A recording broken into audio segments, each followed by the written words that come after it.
In today's episode of Across the Chain, we're going to be diving into inflation.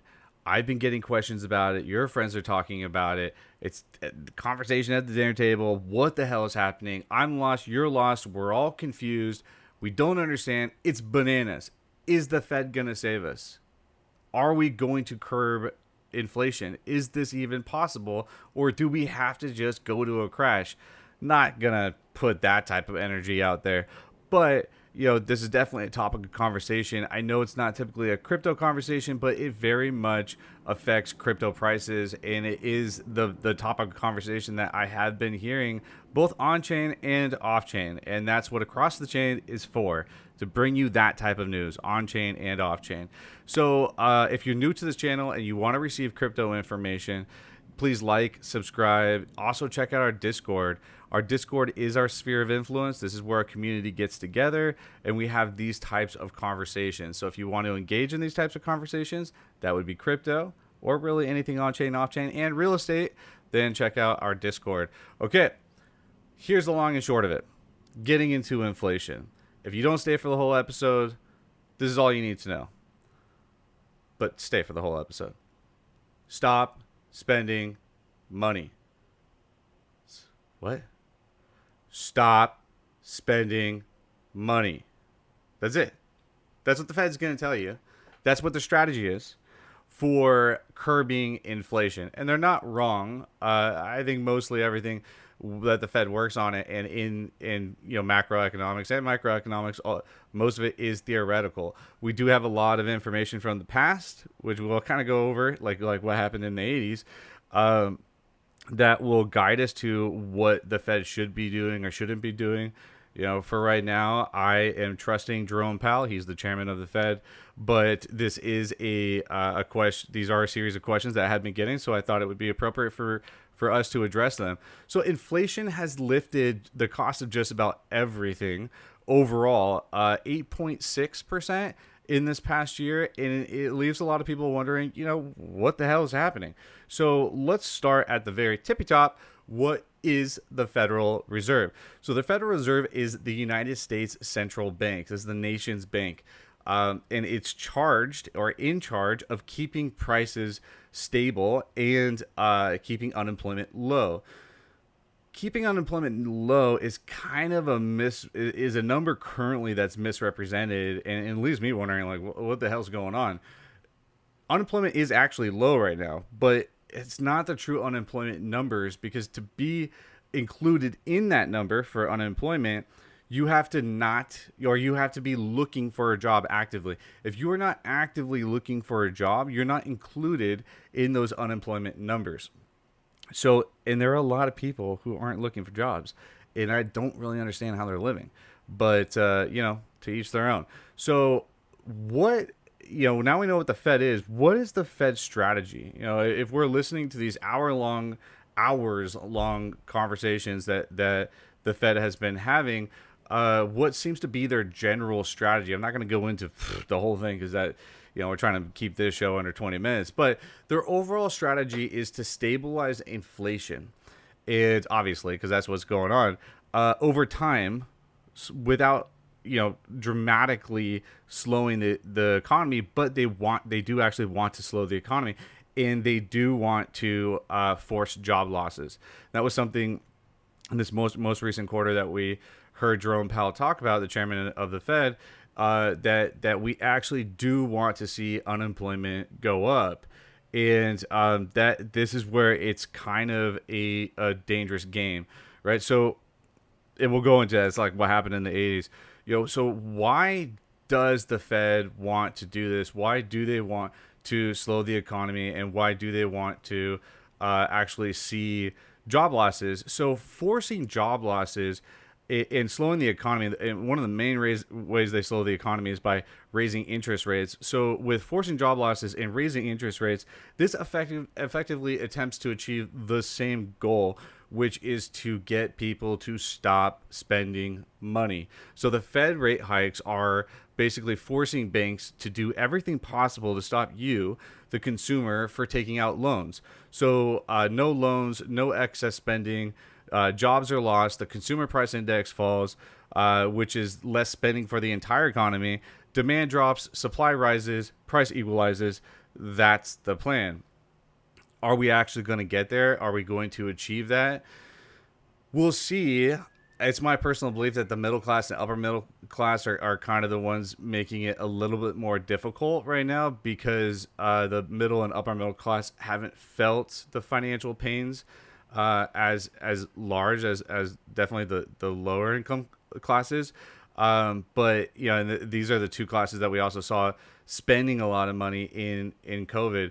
So we'll see what happens there, and we'll see if the middle and upper middle class can curb their spending a little bit, so that there's less money going into the economy.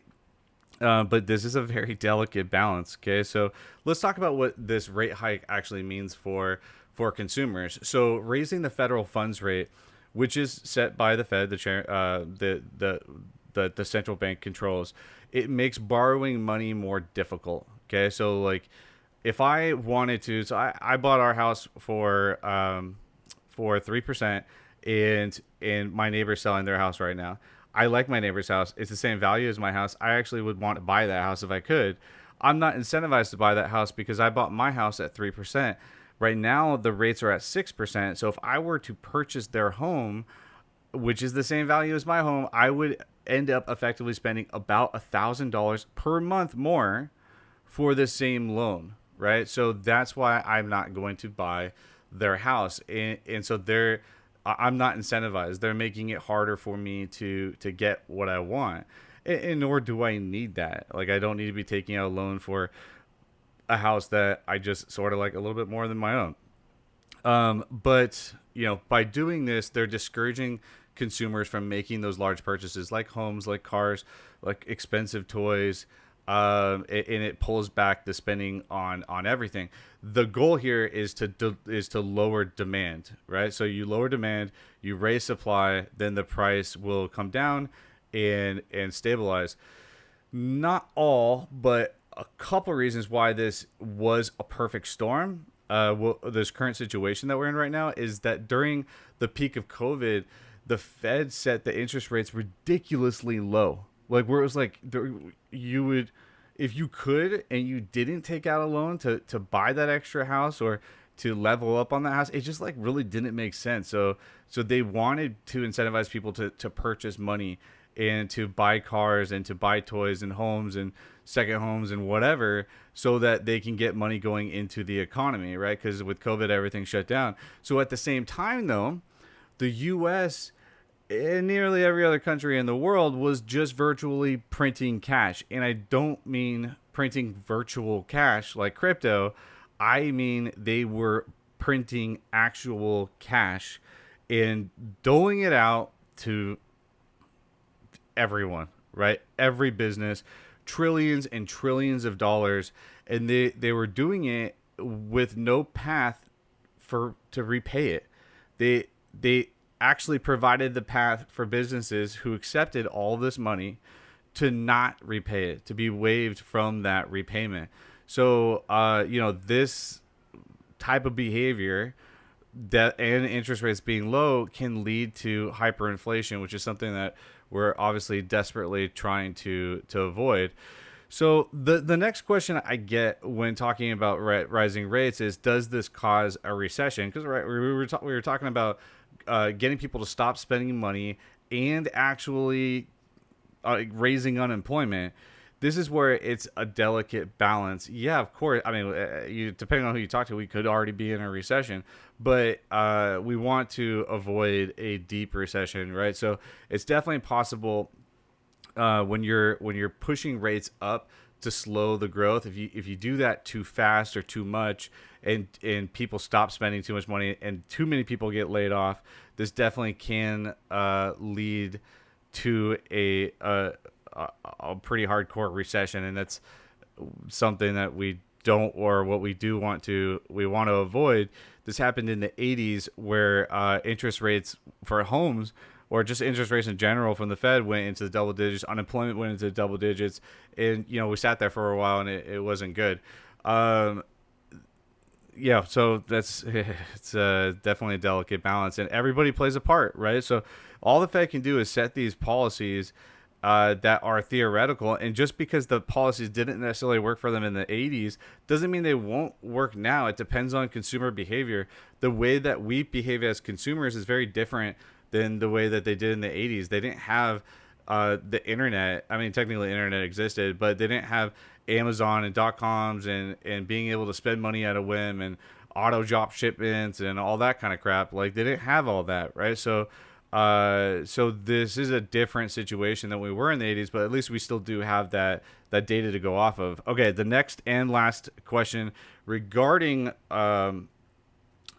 inflation that I get is supply chains, right? So how do supply chain disruptions in Russia's war in Ukraine affect prices? So something I definitely want to clarify is that this isn't just a Ukraine thing. I hear that all the time that like people will say that we're in a recession because of Ukraine, or gas prices are up because of Ukraine, and we have supply shortages because of Ukraine, and that's really misleading.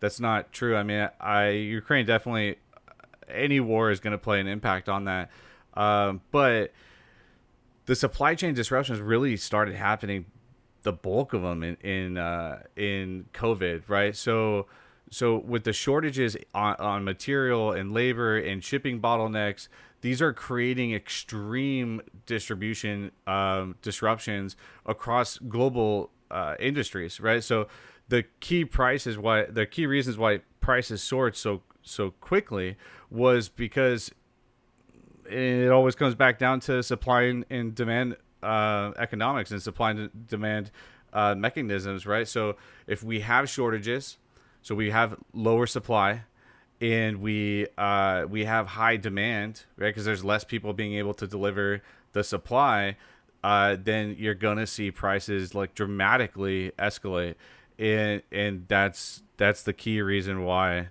you know, low supply, high demand. That's the key reason why prices are going bonkers. So this is why the Fed wants to raise rates. Like I've reiterated through this entire piece, you know, that's how they curb demand. They raise rates. They force us, or they make us not want to take out loans, spend money. So there's less demand. So supply can come back up, and the prices will stabilize, and that'll help stabilize inflation. So if you have any questions, please join Discord. Ask. This is a complicated subject that we can have 10 different voices on, and all the input we can get on this is going to be great. So with all that, let's step into the market and see what's going on today. As always, I like to use CoinMarketCap for our quick update on the health of the market. So we've got Bitcoin trading at 20,388. It's down zero point 0.4 cents in the last 24 hours. It's up 1 cent in the last 7 days. It's really just been trading in a channel between, I'd say, 19,500 and about 21,000, or a little under. Ethereum is trading at 1,159. It's up 0.38% on the day, and up 4.55% on the week. So it is absolutely trading better than Bitcoin this last week. I wouldn't read too much into that. I definitely would be watching Ethereum as we're moving into Ethereum 2.0, and there are going to be millions and millions of Ethereum token unstaked. So that can, they do have a plan for that, but that is a lot of Ethereum to enter into the market that could be sold off. So that's going to be interesting. I can definitely tell you, and this is not financial advice, but if I see a huge dump on Ethereum, I am going to buy that. That's me personally. That is not financial advice. All right, so BNB, this one has been trading pretty well. It's up 2.5% on the day, 7.76% on the week. I've always been a big fan of BNB. They're also someone that that you want to carefully watch, as they are being targeted by the SEC right now. They have the firepower they have more firepower than XRP. So and they've definitely organized themselves as a business pretty well across the globe. So I've had high hopes for BNB. I've always been a big fan. XRP is trading 0.7% on the day, down 1.03% on the week. It's currently trading at 32 cents. Cardano is trading at 46 cents, up 0.42% on the day, down 1.83% on the week. Solana has been having a great run those last couple of weeks. It's at $36 today. It's up almost 1% today, and it's up 6.2% on the week. All right, so that's our quick glance at the health of the market, and let's check out some of our news articles for the day. First news article up, we've got Europe's first spot BTC ETF to be launched in Amsterdam's Euronext exchange. This is great news. I don't know why we don't have this in the United States. In fact, you can. The United States actually has an inverse ETF, BTC ETF, and that's where you can short Bitcoin, which obviously it would be really good if you did right now, but or if you had been doing that since it's been going down. But it's just kind of funny because shorting a stock, I don't know, to me it's more like gambling. So it's like, why can you short BTC but you can't do a spot BTC? The United States still hasn't seen what get approved. Glad to see that that this is happening in Amsterdam. I think that's going to be great for them. A spot ETF, spot BTC ETF is definitely going to help a lot of people who don't have crypto accounts with Binance or Coinbase or FTX or any of these crypto exchanges. It's going to expose them to Bitcoin because they're going to be able to purchase Bitcoin on spot, so like what it's currently worth, through a fund on the exchange, on their stock exchange, right? So that's great to see happening over in Europe, in Amsterdam. Our next story, we've got have you lost money in this crypto crash? So, and then here's what you should know. So here we have a public tax accountant, Shahan. Ooh, that's a tough one. Sandra Sakira, maybe, sorry if it's not, has suggested that United States tax code may be the only solution for investors with money locked in with troubled platforms like Celsius or Voyager Digital, which we're going to talk about in this next article, with them filing for Chapter 11. So what happens if you invest in crypto and these companies go under? So if your funds do, according to this public tax accountant, this isn't coming from me, if your funds become totally worthless and unrecoverable, you may be eligible to write them off as a non-business bad debt on your taxes. It's not going to cover up the entire economic loss, but it's going to give you some sort of some type of tax benefit, which will help you because at least you get to write off that initial investment that you put in. So definitely meet with your tax advisor, attorney, whoever does your taxes. Meet with them and ask them questions about how you're going to file your crypto losses if you happen to receive those losses. So we just mentioned this. Voyager Digital filed for Chapter 11 bankruptcy. What does that mean for crypto customers? So trading for digital, we covered this last week. During this massive deleveraging event, Voyager, along with many other exchanges, they halted trading, meaning people weren't allowed to trade. Voyager's issue happened mostly with 3AC, which is 3 Arrows. And they defaulted. 3 Arrows defaulted on a $650 million loan that came due. So, and they went under and they liquidated, and so now it caused Voyager to go under, and they're filing for Chapter 11. They currently have 1.3 billion in crypto assets under the platform. In addition, it has more than 350 million of cash held for benefit of customers, their FBO account with Metropolitan Bank. But the big question remains: what will happen to customers' assets on the platform? It depends on the country you're in, but when you file Chapter 11, it allows it essentially goes to the court, and the court is going to set up a system for how people get to receive their funds. So it normally it starts with I'm kind of like going off of memory from like, studying this, I don't know, over a decade ago. But it goes like shareholders, and then a debtor, people who owe debt, or that the company owes debt to. It goes down this long line of people in priority and how they're prioritized on who receives their funds. I believe that that customers with crypto in their accounts would receive their money first before the people who owe the debt. I think mostly that's decided by the court, but we're definitely going to see in this case what happens. I believe that the customers should be receiving their funds first, but we'll find out. And if you are one of those customers, I am very sorry.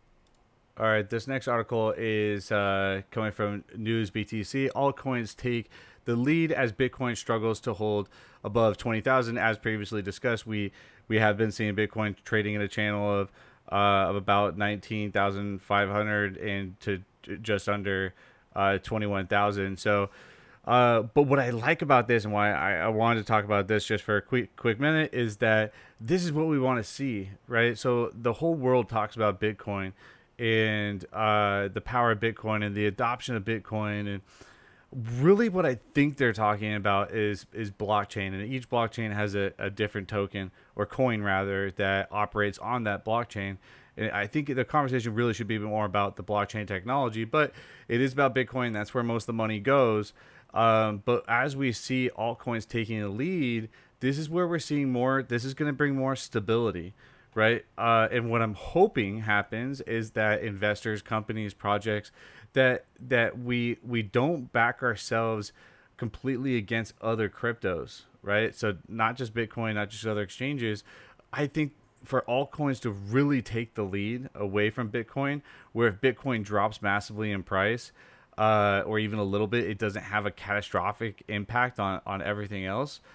I think that we're only going to achieve that if we see altcoins get some sort of independence away from being backed against other volatile assets. So, we'll definitely see what happens there. But altcoins taking the lead, or performing or outperforming rather, Bitcoin is always gonna look or be awesome. It's just showing more stability in the entire ecosystem of cryptocurrency and blockchain. All right, moving on to this next article. Bitcoin mining giant offloads 7K coins, raising more than $167 million. So one of the largest Bitcoin mining companies sold a bulk of its Bitcoin in part to repay debt. Okay, so like this is what we have been talking about for the last couple of weeks, and this is what is this deleveraging event. So a lot of people they took out loans, they collateralized their cryptocurrency holdings, and as the value of cryptocurrency goes down, namely Bitcoin, then these margin calls come in, and that's where these people either have to repay the debt, they have to add more money to the account. There are a myriad of different situations that it can occur, but what ends up happening is, to meet these margin calls, the person who took out the loan is forced to liquidate their holdings. Okay, and that's what led to this massive deleveraging event this past 6 weeks, which was probably the biggest impact on the price of all cryptocurrencies, but again, namely Bitcoin. So we're still not done seeing this. I think we still have more deleveraging to go, but it's going to be just sort of a process that we go through, and I think in the end it's a learning experience, right? We see all the ways not to run crypto and all the ways not to collateralize against super volatile assets. In some cases, I think it's good. Leverage is definitely a way to get ahead in the game, but let's just sort of look at the assets we're leveraging. Maybe real estate, that might be a little bit better. Not saying it's going to be the best. I mean, real estate can easily go down, but it's not going to go down like crypto or like the US stock market or bonds, right? So I say that because, DCAP is a real estate company. So anyhow, All right. Well, that takes care of Across the Chain this week. Thank you for joining. If you like our content, if you want to engage, join our Discord, like, subscribe on YouTube, be a part of the community. You have a voice. We want to hear it. Have a great week.